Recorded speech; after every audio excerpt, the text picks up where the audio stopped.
E por muitas vezes a gente, como não era conhecido naquele ramo, naquele segmento, a gente colocava o preço lá embaixo. Mas às vezes acabava que não conseguia clientes. Aí a gente pensava, será que a gente banalizou demais? Sim. Será que é por isso então que a gente não está tendo cliente? E na tua visão, no teu ponto de vista, o que você acha? Não vendo o Joe do passado, vendo o Joe de agora. Primeiro, eu quero saber a opinião do Joe de hoje e depois eu quero ver a opinião do Joe do passado. Não, perfeito. E, cara, é muito pertinente essa pergunta, porque é uma dor do mercado e de vários segmentos. Eu tenho dificuldade de ver as coisas de uma forma muito simplista, então eu sempre trago uma complexidade para a situação. Vou dar um exemplo muito legal. Esse ano a gente recebeu uma cotação de Dubai, uma empresa de private jet, que é jatinho privado. Eles estão em Dubai, estão em Madrid, estão em outro continente, em outro país. E o gerente de marketing dessa empresa lá em Dubai é brasileiro e estava buscando uma empresa brasileira. Aí ele orçou conosco. Tá? O site que a gente faz hoje, em média, tá de 4 a 6 mil reais um site, loja virtual. O orçamento para eles foi para 60 mil reais o orçamento. Por quê? Porque as características desse orçamento eram muito complexas, era um trabalho de quase um ano para a equipe, então tinha muito valor agregado ali. Ele queria colocar esse projeto dele para ganhar prêmios, então a forma que ele se comunicou eu quero um site que seja um ganhador de prêmios de design. Por quê? Porque ele falou que quando o cliente dele chega para olhar o site, ele vai olhar por talvez 30 segundos e nunca mais vai ver, e isso tem que dar o impacto necessário para ele cobrar o valor necessário para ter a operação, para ter um atendimento de luxo e tudo mais. Então, se, por exemplo, para esse público que eu peguei bem um extremo, eu chego com um site padrão, oferecendo uma solução padrão de 4.500, ele não me responde o e-mail, não tem outras etapas. Porque realmente é visível que o valor que eu estou cobrando não é possível chegar naquilo que ele está buscando. Então, a complexidade que eu trago para esse raciocínio depende do público. Então, se você está atuando num público que tem um ticket médio mais alto e você, mesmo por coração puro ou por estratégia, está querendo ter um custo baixo, vai haver uma análise, que ele é um feeling da pessoa, que ele vai falar, poxa, todo mundo cobra 10 mil, ele está querendo me cobrar 3. Não vou fechar com ele nem a pau. Agora, se cobrasse 8,5, ele ia falar, pô, pode ser que dê certo, mas deixa eu entender porque é mais barato. Será que é porque é inferior? E aí você vai ter que argumentar, mostrar case, entre outras coisas. Certo. Então, o Joe hoje vê a situação dessa forma. Depende do público que você está inserido. E, por exemplo, públicos mais simples, como era o meu caso lá atrás, e já puxando como que eu tinha pensado, é a formatação de computador. Quem que fazia naquela época? O primo do cara, o sobrinho do cara, na verdade. Era um negócio que o filho era obrigado a saber, porque, você tem computador. Como você não sabe, né? O Microlins, que aqui, curso técnico, isso era rodo, era lotado, tinha mais gente fazendo curso técnico do que faculdade, então muita gente realmente sabia fazer aquilo. E quem era uma empresa naquela época aqui, forte, Microplay, eu acho que era. Eu não sou daqui, eu não vai conseguir me ajudar a lembrar. Mas e tinha outras, a Casa do Notebook também era preço altíssimos para a época, só que tinha lugar físico estabelecido, tinha roupinha, tinha quase uma anamnésia do teu notebook para entrar, que risco que tem, não vai, quando você voltar só vai ter os riscos que você trouxe. Então, ali é um médico que vai ficar tranquilo e vai embora. O público que eu estava entrando era o bairro. Então eu fiz o panfleto, R$35, um riscão bonito lá. Mas você não sabia disso. De qual? Não, dessa racionalização? Isso. Não, foi muito no feeling. Preciso vender, as pessoas pagam um pouco, então eu vou conseguir vender mais. Foi no São Diocleciano, que é um bairro aqui. Para vocês terem uma ideia que você não precisa ser jovem e inexperiente e começar só no feeling. Dá para você aprender de outras formas com a gente aqui ou outros canais que vão te ensinar de uma forma como é no dia a dia mesmo. Ó, eu vou dar uma puxada lá da Bíblia. Tá certo. A história de Jó, existe alguns consensos que Jó não existiu. Que Jó, a história de Jó, o livro de Jó era como se fosse fantasias para se ensinar coisas para as crianças da época, para as pessoas da época. A vivência que eu tô contando aqui basicamente é isso, é uma fantasia de um mundo que não existe mais, que ali fica por curiosidade, por ser interessante, mas hoje o mundo online que a gente tá... Não, é completamente diferente. Nossa, tem acesso a muita informação, tem muita gente que consegue desenvolver técnicas de aprendizado sem precisar passar pela faculdade. Existem casos extremos como o Steve Jobs, o Bill Gates, que daí são caras extremamente inteligentes e que realmente são autodidatas, mas pessoas que não têm acesso à faculdade por questão financeira, poxa, com uma internet, um celular na boca, tem acesso a conteúdo muito legal.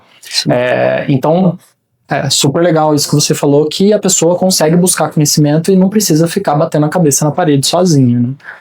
E fui lá pro São Diocleciano, é um bairro simples aqui de Rio Preto, na época era mais simples do que hoje, e panfletinho, porta por porta. Cara, primeiro dia, já teve no outro dia 2 ou 3 que ligou, quanto que que hora você busca, quanto tempo demora. Então foi muito rápido entre começar a buscar e ter. Antes disso, família, né? Que aí você joga, que tá fazendo, aí tem um tio que é mais velho, tem uma situação melhor, não, faz pra mim. Pai, mãe. Então eu consegui articulando numa rede de amigos que eu tinha, cartãozinho, né? Hoje é mais raro. Mas faz falta, sabia? Às vezes tem o cartão. É verdade, às vezes faz falta, porque tem gente que não precisa de algo físico ainda. Isso, tem. Não vai sumir completamente, pelo menos talvez o tiozão aqui. É legal quando eu estou fazendo live junto com a Fábio. O pessoal me chamou, velho, sai daí, velho. Deixa eu ver tua mulher. Mas tá muito antiquado. Pô, mas é verdade, tem coisa que ainda eu acho que não vai sair tão assim. Não, eu concordo. Eu acho que existe coisas que ficam vintage e as pessoas até vão valorizar ou pagar mais caro por ser mais old school, porque elas se reconhecem naquilo, né?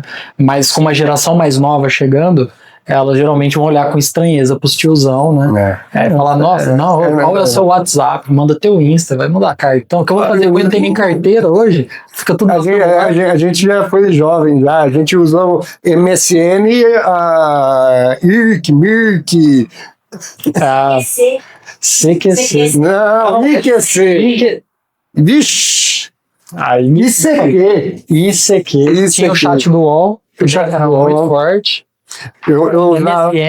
MSN, eu usava muito Mirk. Tinha o pessoal que era o administrador. Você ganhava alcunha. E o pessoal, pelo menos na minha cidade, o pessoal saía com a camiseta do @ nas costas. Não, sabia oitava série era o seu nick, né? A roupa que você fazia. Não, muito legal. Então, o comecinho foi isso. Foi familiares, amigos, boca a boca. Adesivei o carro que eu tinha. Era um golzinho quadrado na época. Também ajudava o pessoal, pegava o telefone e ligava. E a panfletagem desse custo baixo. Aí vem o desafio de, a segunda vez que o cara vai comprar, ele quer pagar o valor da primeira. E se eu ficar praticando o valor da primeira, eu tô morto, né? Vou só trabalhar e pagar as contas.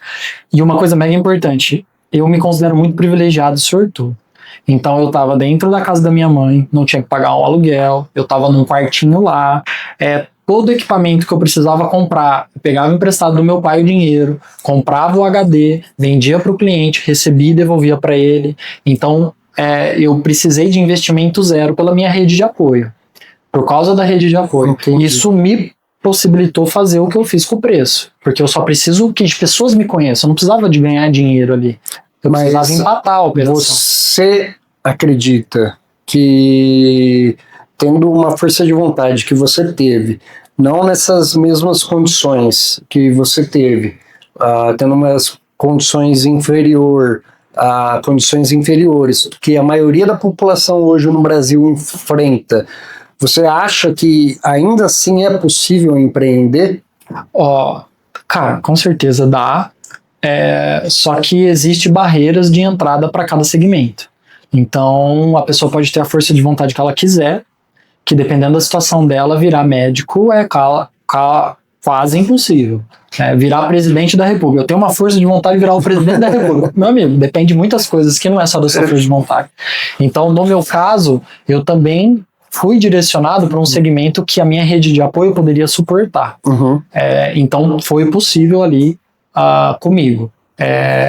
E hoje, com a internet, próprio YouTube, maneiras de você fazer vendas de afiliados, você tendo, né, uma articulação, alguma habilidade específica, juntamente com essas possibilidades de você fazer um dinheiro, é muito possível, que para mim isso é empreender também, é muito possível ter sucesso, mas é necessário saber escolher o segmento, porque tem barreiras ali financeiras, né? Então, como eu tinha essa condição, eu consegui começar dessa forma e comigo deu certo, tive paciência, foi crescendo, precisei alugar um espaço.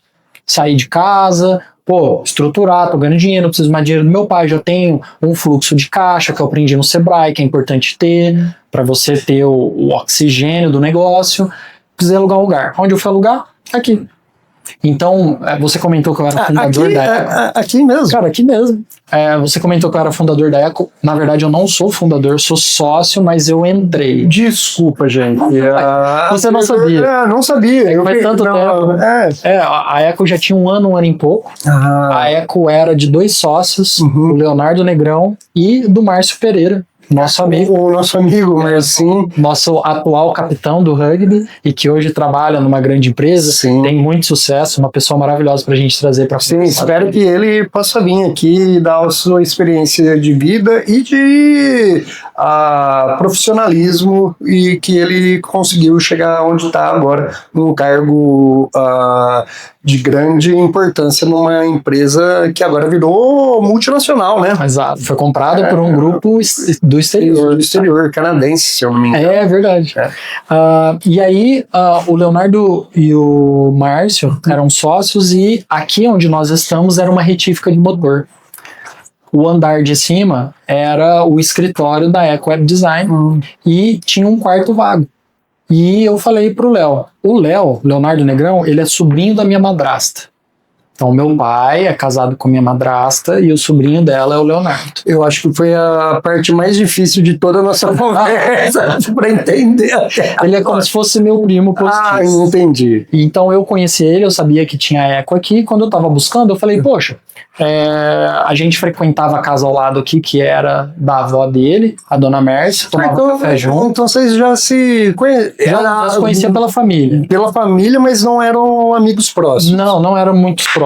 A gente se conhecia, via Natal, essas coisas, tudo. E aí, quando eu falei, pai, tá precisando de um lugar pra alugar, ele falou, o Léo tem uma sala lá, porque eu fui trocar a janela pra ele. Meu pai é serralheiro, reformou aqui pra ele vir. E aí já tinha um ano na firma, fui conversar com o Léo. Poxa, meu sócio até hoje, baita visão empreendedora, ele é o head dos nós 3, hoje nós somos em 3 sócios, o Márcio seguiu outro caminho, o Francisco Negrão, que é irmão do Léo, entrou. Então são 2 irmãos, que pare, irmãos, 2 irmãos, e você. E eu sou um primo postiço, então é quase uma empresa familiar. Certo. Então, a gente conversando, poxa, aprendi pra caramba com ele, principalmente na área comercial, que eu nunca fui da área comercial, eu tive que me desenvolver para isso. E hoje em dia você... Cara, hoje é o departamento que eu tenho que levar. Então, que você tem que levar ou que você tem mais tesão em fazer? Não. A minha área é a exatas. Sério? Sim. Então eu levo porque é uma necessidade. E assim, eu levo também é um pouco exagerado da minha parte, porque aqui nas reuniões a gente sempre comenta, todo mundo é vendedor. Para a empresa conseguir crescer, o cara do suporte, a design que só tem preocupações com UX, com experiência do usuário, tal, ela também tem que saber como vender, o que vender, seja o trabalho dela, seja uma oportunidade de oferecer algo mais avançado ou algo a mais para o cliente, o júnior do financeiro também. Então, todo mundo tem uma obrigação de vender um peixe que precisa se desenvolver para esse lado, é importante. E eu fico ali na frente, no front, né? Hoje na parte comercial. E, poxa, isso também é uma história bem legal